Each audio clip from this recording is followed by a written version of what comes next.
Good morning, everybody. Good morning, Sandy Herrick. Welcome to Unscripted. Good morning, everybody, and good morning, Dana. It is so good to be here again. It's nice and sunny out your way in New Hampshire. Oh my God, it really is bona fiably threatening us with a summer temperature. And so the green is coming. I mowed the lawn for the first time yesterday. The pool is open. I got myself up to my belly button and just about died and got out. But soon we'll be diving in. And of course, spring has sprung in the trees here, so the leaves are coming out. Being so high up in New Hampshire, well, right at the baseline of Mass and Vermont and New Hampshire, the leaves are starting to come out. I was down in Stamford, Connecticut, and they are in full bloom. So it's nice to feel that winter is behind us. Beautiful. May it stay there. May it stay there for a while. Good morning, Carla Jo. Good morning, everybody. For those of you that are listening in, if you go to Spreaker.com, you can join us in the chat room. Carla Jo is already this morning in chat with me, our wonderful Carla Jo, who teaches here at the School of Sacred Studies, our divination professor and friend, and many other things. And just an incredible human being and quite an outrageous character. Yes, good morning, Carla Jo. Good morning, Lady Hawk. It's great to have you in the chat as well. From the great state of Texas. And Sandy and I really like this new way of being with all of you, which is the old way. Right. On internet radio. And just kind of relaxing with a cup of, I have some Southern Pecan coffee here, and the Enchanted Forest is full and very much alive today. Oh, good. I've got my regular cup of joe, but I am telling you, Unicorn Fields is bursting. So you'll hear the background because I'm sitting out on the deck, and we have click and clack, just kind of deeply singing. Every once in a while you'll hear the ducks, and we'll see what happens with the roosters. And the miniature horses are so sweet. And because we had to separate them, it was time to wean the baby off the mama. He's a year old. And so they call out to each other, every once in a while. But life. It's good. It is good. Yesterday on your show, Coffee, Tea, and Me, you talked about, reclaiming your soul from shame. And for those of you that didn't get a chance to watch it, you can find the archive on YouTube. You can listen to it here on Spreaker as well. Or, of course, on Facebook, Coffee, Tea, and Me with Sandra Herrick. But talking about shame and talking about, what it is that brings us to these places in our lives where we're sometimes called to evaluate. Sometimes we're brought to the evaluation because, we know it's time for a review. And sometimes the evaluation and the review is not so gentle. Go ahead. I'm sorry. And so, coming to a place where we can review and take a look at, and where is the shame? What is the shame? Who is the shame? And when we go from there to begin the process of making peace with ourselves, with our lives, I think a lot of people are doing that right now, or trying to. You're so right on the money. There's our boy. Here he comes. Center stage. It is a remarkable time in our society because I really want to give gratitude for the new age bursting forth, 30 years ago, 40 years ago, starting the cutting edge of personal development work, and then spearheading right into the new age because it brought spiritualism and mysticism out of the closet, literally, and off the head of an ancient woman with a jewel in the forehead and a turban wrapped around her. And that doesn't put down anybody that still has that motif in uniform.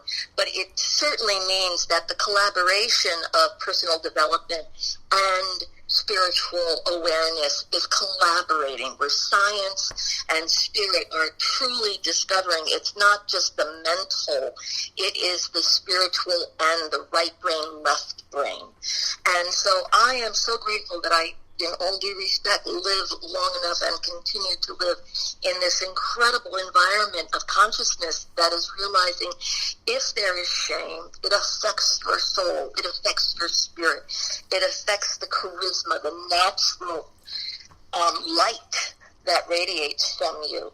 And we are in a day and age where recovery is becoming the word that gives people the opportunity for that second chance to take a look at their issues, to really realize that trauma is nested from so deep within inside our history, that we need to recover from our trauma, not just have it surgically removed and think we're not supposed to recuperate.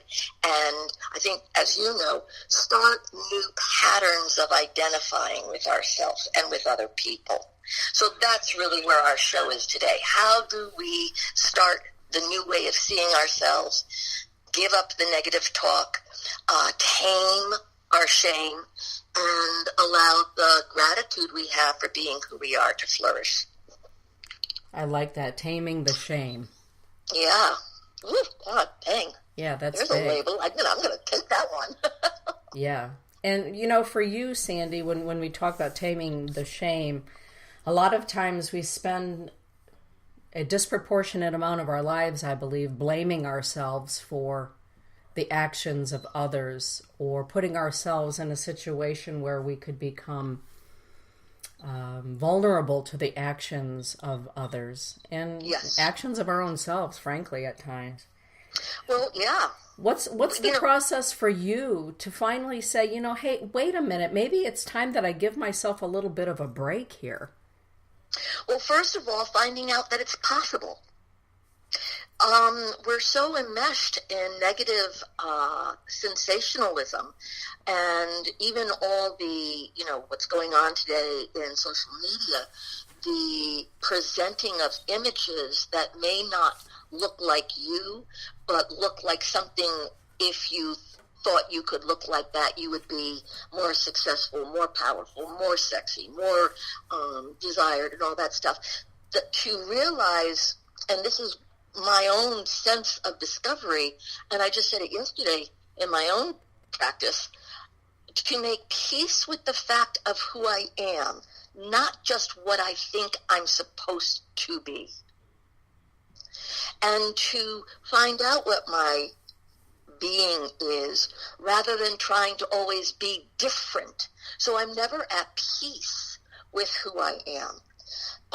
There's that awareness of knowing, ambition is one thing, being driven by adrenaline is another thing, being driven to achieve a certain goal. And so many people do not have the caliber or the mechanisms or the tools to necessarily be the top person in their field. That doesn't mean they don't go out and try, but if they realize they can't get there and they're destroying themselves through their health, through their own self-demeaning or banishing, through fretting, through self-bashing, then that's the time to realize, well, if I lower the bar a bit, but keep it above where it is that I am degrading myself, it means I can achieve one step at a time rather than only constantly compete with, I'm not at the top and I'm just starting out. I'm not at the, what does the top have to look like, and does it fit who you are? And I think there's a gratitude of realizing making peace with yourself is not settling for less. It's calibrating and reframing what you are so you can be the best of what you are and not be shamed because you're not the best of what you think somebody else is and you're competing with that. Mm-hmm. So, if you're an athlete, it makes so much sense. If you aren't a runner, don't run. You may use it as a form of exercise, but if you don't have the body type to be a runner, aren't you amazed at how a body is born and has the elegance of a athletic technique that I'm certainly not built to be a runner and I can run. I'm certainly not built to be a ballerina and I can get on my toes if I want to. But to know that, what is my equipment? How do you feel about that? I agree with that completely. And, my kids are now adults, but I do remember even when Dane and Elise were younger, watching parents trying to mold their children into becoming athletes that they were in no way literally shape prepared to become athletes. And I remember having more than one talk with a couple of parents about, well, why aren't you accentuating the fact that your child perhaps is better suited for Odyssey of the Mind rather than to play hockey? Yes. But it tends to be a reflection on the parent. Absolutely. And I think that we had those same reflections within ourselves about being, for instance, an athlete. I love sports. I was really good at sports, and I excelled at them. And I knew what I was capable of. I know what I am not capable of. And even beyond that, when we look at the things, particularly here in the West, that we hold so valuable, sports being one of them, trying to embrace those parts perhaps that were a little bit different. I mean, luckily for me in the 1970s, I had Stevie Nicks, the Welsh witch, because she was way ahead of the curve when it came to being okay with being mystic and mystical and wanting to take a peek behind the veil. You could chalk it up to being a fan of Stevie Nicks and Fleetwood Mac. Right. But really embracing who we are as spiritual people, or men and women, often requires that, you said it in the beginning of the show, that we unburden ourselves of thoughts, sometimes people, places, jobs, in order to become authentic and to just be at peace with who we are. So peace is often, preceded by tumultuous things. Right. Absolutely.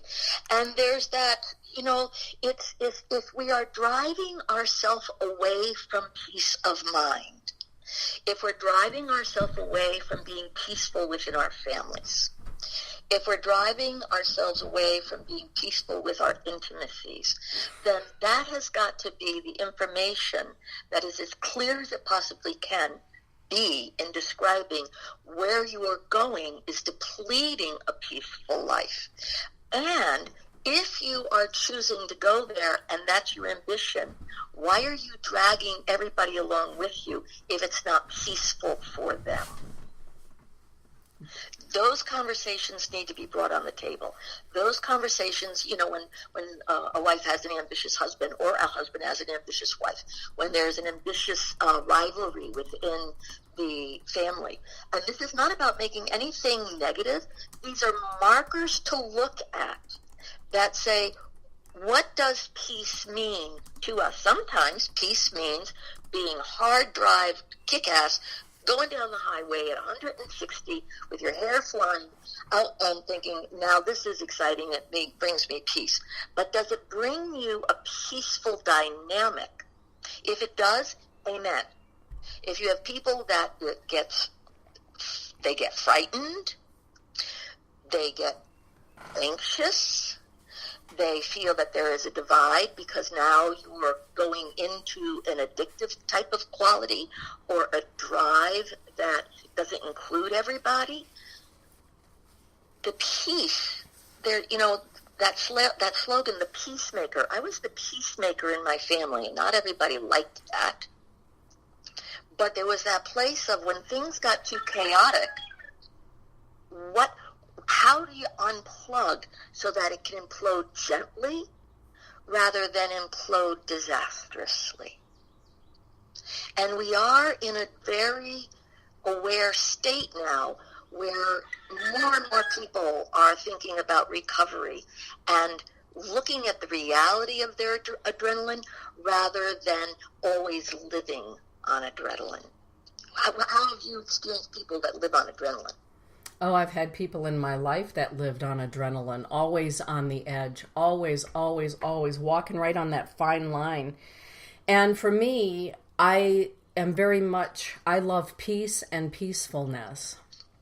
And it's not that I don't love adventure and all that kind of thing. Everybody knows I'm also an adrenaline junkie, but I don't live that every moment. And for me to be around people who are continuously on the edge, seeking that rush, for me, it discombobulates my entire system. It makes me very anxious, and it exhausts me, frankly. And that exhaustion then is actually, there's that kind of, I was at a workshop this weekend, and it was an alumni of Sierra Tucson. And our rooster's definitely entertaining us.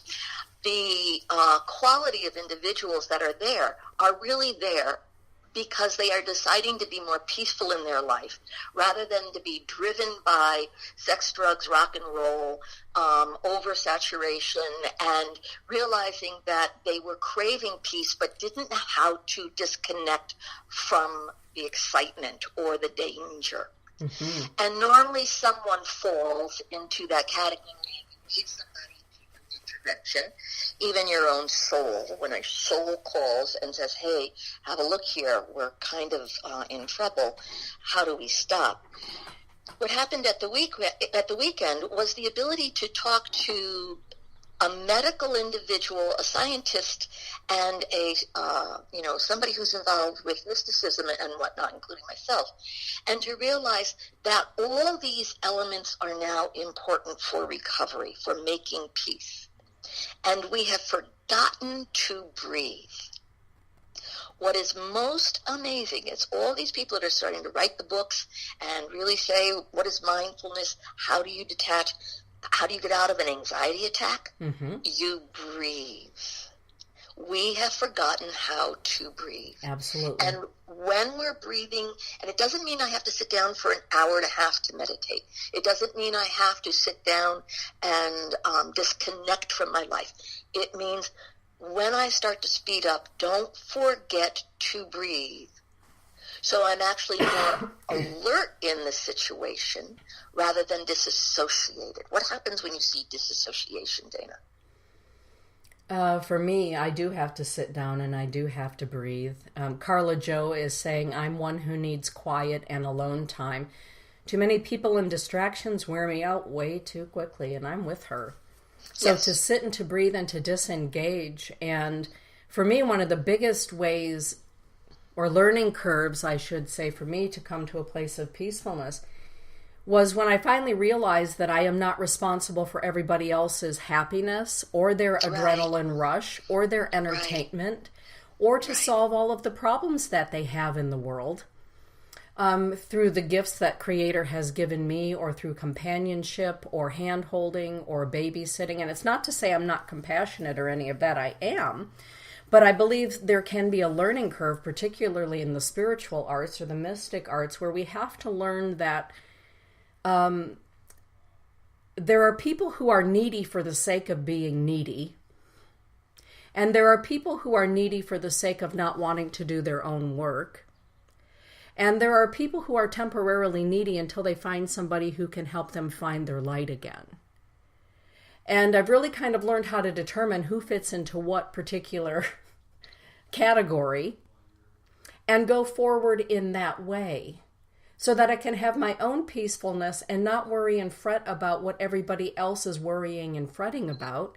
Because some people, frankly, just like to worry and fret and have a lot of drama. Social media gives wonderful opportunities for people to showcase their drama on a daily basis throughout the course of a day. And so for me, I've also had to learn to unplug from social media, to just step away from that. Me too. It's astounding. It really is astounding. There's that beauty inside what's happening with, because everything is so twittered and tweaked and da-da-da-da-da-da-da, and a political scene, and the judging of good, fake, real, who's that. It's time to be selective to where we get stimulated. Yes. And there is that reality of we're now, and I'm going to use this as a political statement without being political, when the drama of the election was concrete, so many people had that divide of surging forward and being falling back because they were overwhelmed with the consequences, and other people were elated by it. And for anybody who was overwhelmed by it, they were getting critically ill. Mm-hmm. They were feeling disassociated from their continent, from their country, from their people, and being driven into a higher anxiety about identity. And the people on the other side that rallied, they were arcing up and and rallying up to an identity and even surging their identity because now there was permission to announce it. And our social media has become a place of where do you go to find out how horrible it is for you and keep mashing that, or where do you go to find out how good it is for you and keep blowing it up? And the psychiatrists and psychologists and myself as a therapist in the spiritual world have said, point blank, turn off what it is that's driving you crazy. Yes. It doesn't mean don't be proactive or support what you're doing. But if you're looking at what the social media is doing to drive you mad, then you're agreeing with the madness. You're self-medicating. You might as well be putting heroin in your arm to drive you crazy. And there's that place of breathe. Not every day do you have to find out how crazy you think you have to feel. You have to, and that's where the change comes from. If you're going to heal, you have to heal yourself first. Right. And then find out what you're aligned with and choose your company. Choose what you're going to do. And that becomes peaceful rather than overwhelming. Mm-hmm. How have you experienced it in your practice? Hi, baby. Louis here. Hello. Hi, Louis. Well, for myself, I thoroughly enjoy being on Facebook and checking out to see who's got going on, what they've got going on, and helping to promote what they have going on. Whether it's Heartful Art Studio, Nikki Jorgensen up in Big Rapids, checking out what's going on in the studio, promoting that, letting people know it's available, Carla Jo and her classes, all that kind of a thing. That's what I love about Facebook, and being able to tap in and say, hey, happy birthday, that kind of a thing. Keeping it healthy. Keeping it cordial. Back to being friends. Going back to being friends and not intimate with the 2,700 and some, friends on Facebook. Exactly.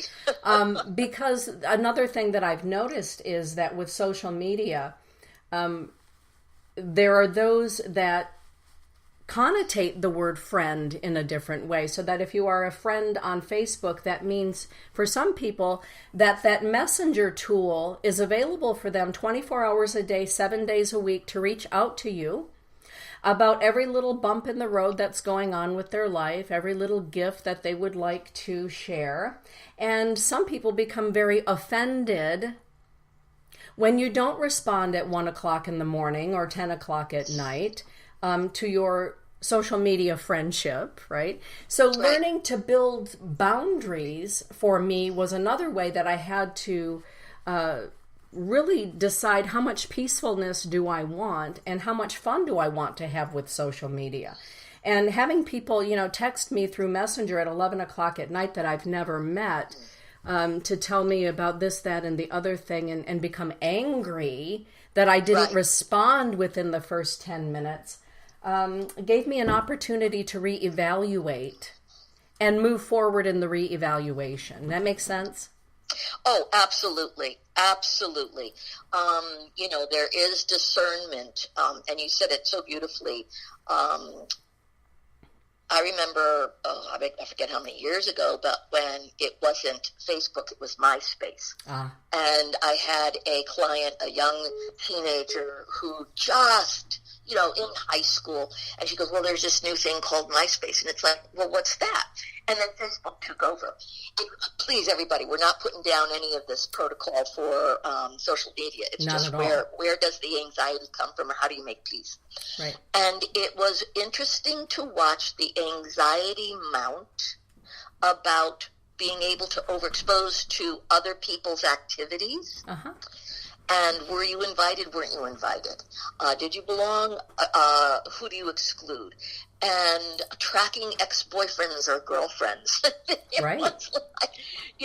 I have to be very honest here. I have been known to do a drive-by of somebody's house after they broke up with me. And several hours during the night. or follow a card. So that thing of stalking does have its levels, and it's certainly not peacemaking. It's that place of we have to at some point take a look at what we're doing with our children and permitting them to get anxious and bring them back to the table of this is the core, this is the family, this is me. I'm the sounding board here that we can work things out. One of the things that I think is most beautiful about you that I've seen as a person is your parenting, that you have brought your children to the table. You constantly bring your children to the table, and you are not frightened to have conversations with them about anything that's put on the table. I also watch that, if they're not ready to talk about it, you just, we'll discuss it later, but it's not off the table. Yeah. Even if you walk out the door, when you walk back in, there it is, right? Uh-huh. Maybe they've grown up and now it has a glass of wine next to it, but hey. That's right. It's still there and open for discussion. Open for discussion. And I think that's one of the things for making peace, to come back to communication. How do we dialogue with ourselves? Mm-hmm. One of the great gifts that I've been learning throughout my recovery from being overexposed and fried is to dialogue with myself in a positive way rather than constantly bash myself for not being who I think I'm supposed to be. Yes. When I was exhausted beyond belief, it brings emotions to me to even feel the experience because, our emotional bodies don't have recognition on time. Our emotional body, if we are restimulated or triggered with a situation in our body that was not peaceful, and that's post-traumatic stress for anybody that wants to know, that you can be triggered by something, and our emotion remembers very clearly an encounter that our mind may not. Our body will remember things that our minds may not. Why am I reacting like this? Why am I starting to tremble? Why am I starting to cry? The beauty of being able to have a conversation with, oh my God, I'm feeling the trauma of when I was, or something, I feel like I'm 5 years old. And to go back and that's where I was with yesterday too. How do you reclaim your soul? You go back to the age where the trauma was, if you are capable, or realize you were so traumatized at an age, that your frontal lobe wasn't developed yet to even have the conversation.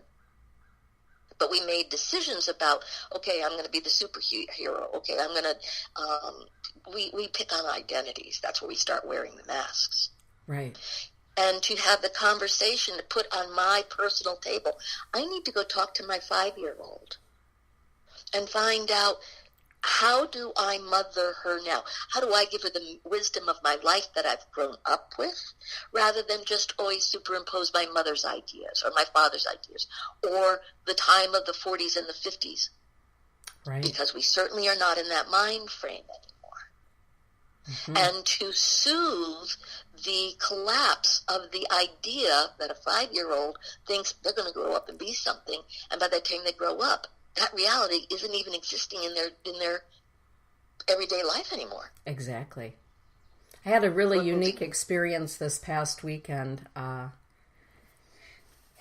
As you know, I did the genetic testing with 23andMe. And as an adopted person, I've always kind of sort of known who I am and what I was. Kind of, sort of. Yeah, and the blood lineage. Well, I got a note that said, hey, we have photos of some of your relatives. Oh my God, Dana. Yeah. So I clicked on this link that, showed me some of my relatives. And there was one gentleman in particular, just a beautiful black man, North African black man. And he works quite deeply with the slave trade in Libya that still goes on today. It's, Stop Human Slavery in Libya is written on his on his photo. Good God. Exactly. And so I'm looking at this face, and I had to share it immediately with Kelly Spencer. And oops. Yeah, Turn off you. And she put together a side-by-side photo of he and I. And I sent this photo of he and I to my son, Dane. And Dane wrote back and he said, Mom, the resemblance is absolutely remarkable. There's no denying he's your relative. Right. And there was a sense of peace in that moment of seeing my face next to this black gentleman who's still, working. He's an abolitionist to this day. He lives in Savannah, Georgia, Atlanta. And oh my God, where you went to just last year to track your tears? Exactly, yes. So here I am, side by side, this elegant, lovely black man who's fighting for human rights and dignity, as our relatives did in the 1800s down there in the South and in the North, of course. But the sense of peacefulness to share that photograph with my son, because actually my son looks a great deal like him. So it took 55 years of that sort of peacefulness to wash over. Yes, and I've just been kind of basking in it ever since. There I am. And even though I was told all of my life, no, that's not who you are, we always know who we are.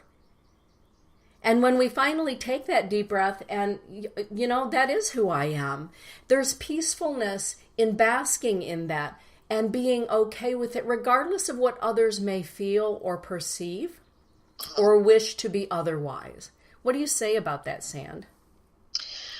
I agree with you. And part of the trauma and discord in our lives is when we have a sense of who we are or know who we are, and throughout our life we are diminished by people who say that's not what you should be or could be or will be.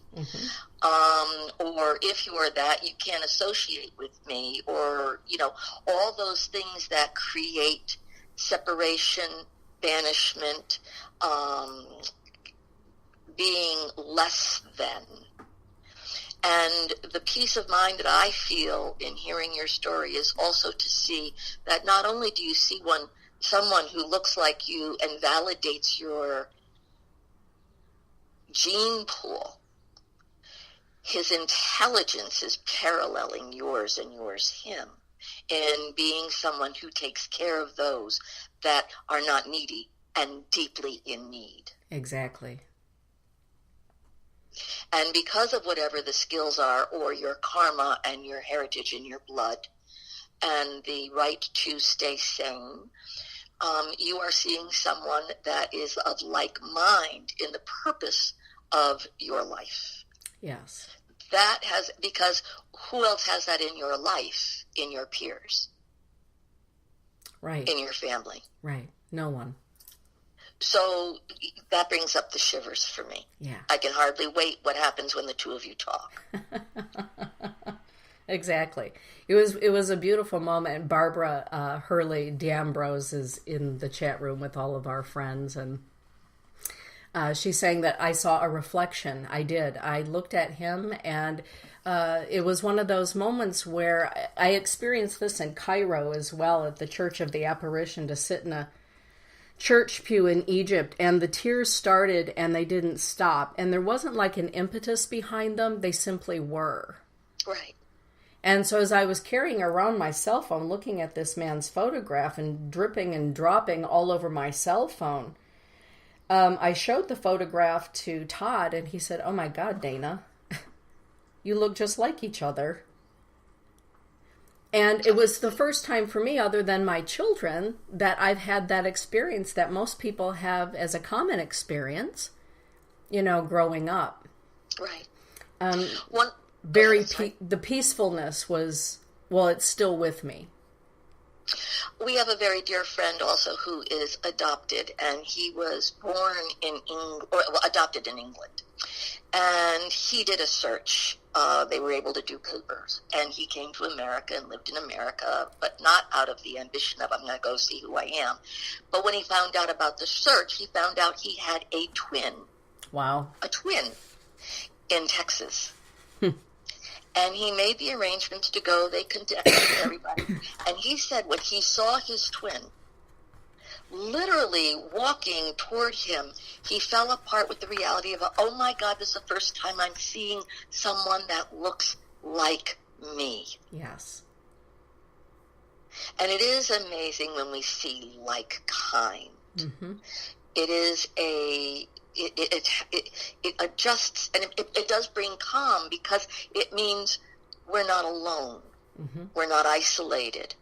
We belong. We connected. There's the possibility for family or tribe. One of the great books I read way back in the 80s was Valley of the Cave Bear, or whatever, I think that's the name of it.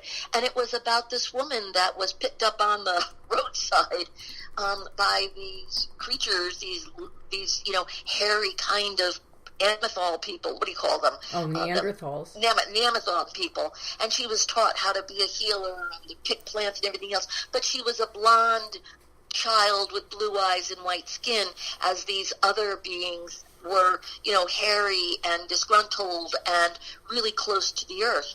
And it was like somebody, when she found her own kind, it was only by being banished by what brought her up that she could find, oh my God, I have mine out here. But she always knew in the book, it's a great book to read, that she's grateful to these people. She's also being projected on by these people because she's different, and therefore there's combativeness. And she yearned to find out who she was. And the loneliness of going out to find out who you are is a big to-do. Mm-hmm. And I want to make that very clear, because it does honor in my own life the loneliness of, I have to leave Connecticut, I have to leave my family, I have to leave where I am familiar, otherwise I will never see or know who I really am. And to know, it's not that I don't fit in. It's not they're wrong and I'm better, or I'm wrong and they're better. It's, you can't put a circle in a square if it's the same size. I mean, it's shoving.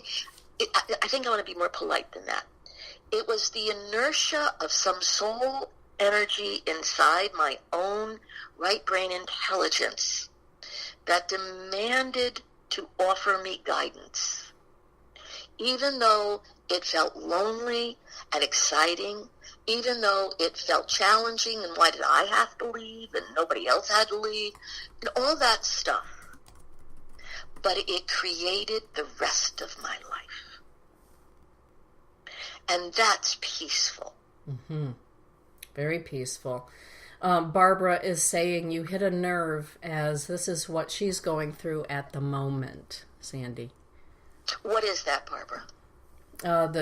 Talking about finding the clan.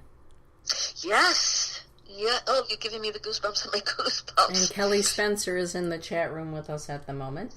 Hi, Kelly. Hey. So yeah, finding the clan. And sometimes it's a spiritual clan. It's our spiritual family. Some people grow up with their biological family. They know who everybody looks like, who they don't look like, who they look just like, and they wish to God they had everybody who wasn't them, as family, and searching for a spiritual family. So oftentimes I think that we find peacefulness, or we make peace when we find our soul group. Yes. And that's why I had to leave at 27 years old. It was that place where it was time and it was timely. Right. And I think that's also the peace of mind.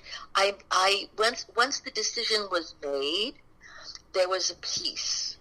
Once there has been some time with, you can look back and see, it's peaceful that I can make peace with what had to happen, even if there was agitation. There's that time where an elder can say to you, you're too young to understand what's going to happen to you. And you're at the age where you have to be pissed off to get you active and create your own life. Yes. And, that is in our DNA also, to act out against our parents, to act out against society, so that we carve our own identities and pick up the torch of what is ours to hold. Yes. And make peace with what it is we're defending or rallying with. For peace. Yeah. Hi, babies. And there's Gabriel. Speaking of that, Elise is here. Hi, baby. The kid. There she is. Say hi to Sandy. Hi, Sandy. Hi, Elise. How you doing? Good. How are you? I'm good, thank you. Good to see you. You too. Energetically. So, yeah, everybody, you're listening to us wherever you happen to be around grandmother this morning. This is my daughter, Elise. And she and Sandy are very close. Sandy performed the wedding for Elise and her husband, Matthew. So she is affectionately Aunt Sandy. She is. Or the godmother from hell.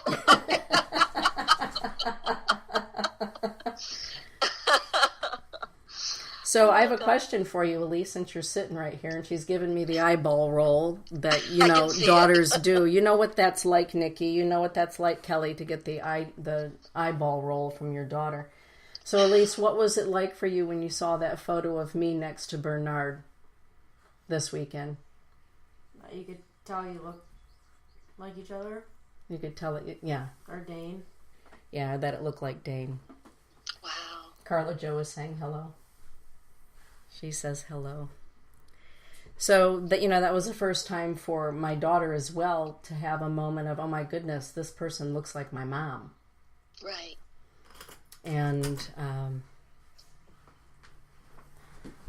I don't know that it brought her any peacefulness, but it definitely brought peacefulness here. Sandy, how do you hold on to peacefulness once you found it? Sometimes it seems like it can be fleeting. Oh, absolutely. For me, holding on to peace means being a tad selfish. And that selfishness is not necessarily me being greedy. It's learning how to discern that if peace is offered to me or I can achieve peace, that then I'm responsible for figuring out either how I got it or how it got to me, and then developing it and expanding it. And that when things enter that peace, am I available to interact or be pulled out of it? You know how if you're too peaceful for too long and somebody doesn't like that, they'll come and just put a disturbance in the force. Yeah. And then to realize that I start having the ability to have choice. Holding the intelligence that we have choice is a big to-do. Really, anything and everything that you do has to come from that place of, wait a second, I can choose to participate, or I can choose to dial it down or dial it up. If I don't have a choice and I'm in it, I mean, if the boat is sinking, you better participate. Right. And then where do you go? Do you go to your panic? Do you go to your leadership? Do you go to, I don't know what to do, please help me?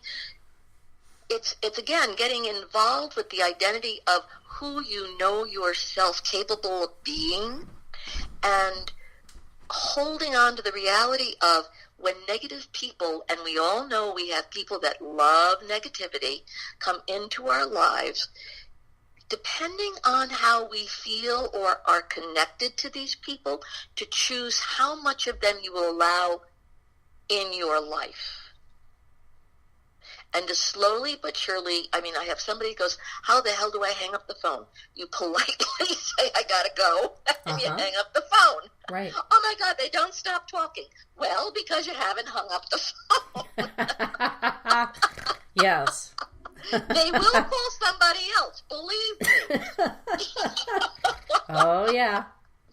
and to learn the discretion. How I hang on to it years ago, it was like, okay, I got it, go. How I get into it now, it's time to end the conversation, where I can be more forward with what I'm saying without being cruel, or abrupt with what I'm saying without having to be nasty. And when someone does that, I found out when I do that, it offers leadership without even having to say in a dominant way, I'm in control. It offers the opportunity for the person who's out of control to know, we're changing this. We can change this. We can offer a shift. It's time for a change.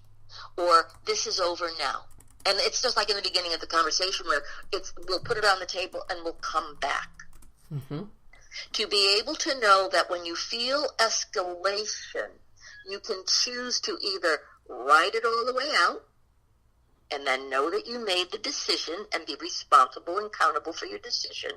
Our Willie is limping out there. This is his third day. We've got to call it that. And or you choose, I'm going to take the risk and see what happens when I don't engage. And it takes practice to learn to keep yourself out of your own adrenaline. It's risky to change. Mm-hmm. And out of practice, you learn, oh my God, I like peace. It worked. Yes. Oh my God, I like being more quiet. That worked. Oh my God, you know how many clients I have that when I said you need to use your voice and they apply their voice and they come back wide-eyed and bushy-tailed, oh my God, I've said something and it worked. Well, son of a gun. Exactly. And how many times do we get ourselves all worked up in a lather, thinking, well, they're supposed to know what I want, and they still aren't doing what I want. Well, have you expressed what you want? No, they're supposed to know it. And it's like, they ain't that good with ESP.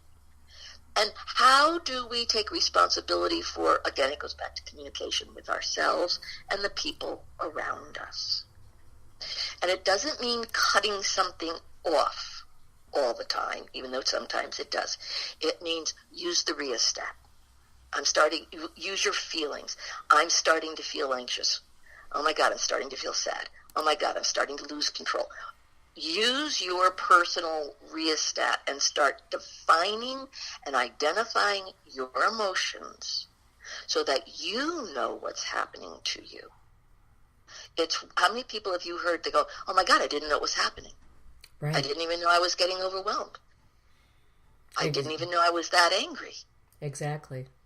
Until it sneaks up like a wave. Yeah. And sometimes like a typhoon. Yeah. And I was just going to say, there's so much information out there now about emotion, about mindfulness, yeah. Even in the hospitals. I mean, knowing that we have to pull back on the medication and go back into mindfulness, breathing, cut the anxiety, look me in the eye. I'm here. I'm with you. Mm-hmm.